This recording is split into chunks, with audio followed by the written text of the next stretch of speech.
Cet éditorial est enregistré le 6 novembre 2014, soit exactement jour pour jour, 2 ans et demi après l'élection de François Hollande. Donc nous sommes aujourd'hui exactement le jour du mi-mandat, ce qui évidemment appelle à un bilan provisoire. Et dans ce registre-là, on est obligé de dire que la situation est plutôt décevante.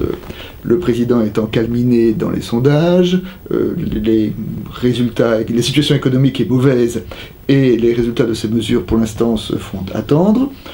Il est critiqué par l'opposition, mais ça fait partie des règles du jeu. En revanche, plus rare, sa majorité présidentielle devient de plus en plus étroite. C'est dans ce contexte-là que ce soir il va intervenir à la télévision, et je ne prends pas beaucoup de risques en disant que demain, dans les journaux, les gens de l'opposition l'auront trouvé décevant, fatigué et peu convaincant, alors que les membres de sa majorité le trouveront déterminé, décisif et droit dans ses bottes de capitaine de navire. Au-delà de ces postures un peu convenues, nous pouvons néanmoins que espérer que la seconde partie de ce mandat soit plus positive que la première.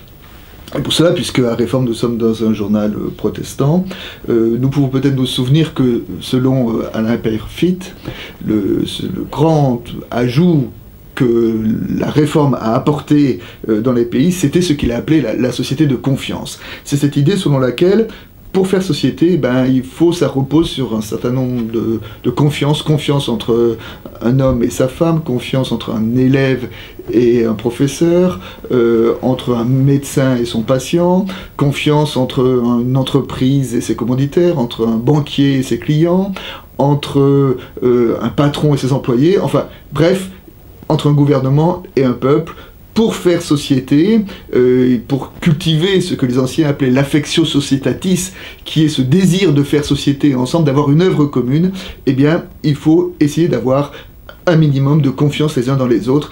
Et il semble que cette confiance, c'est justement un des éléments qui fait le plus cruellement défaut à notre pays actuellement.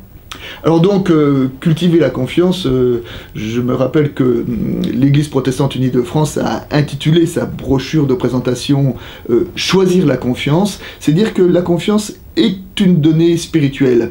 La confiance, ce n'est pas simplement un optimisme un peu béat, mais c'est simplement un choix, une détermination spirituelle.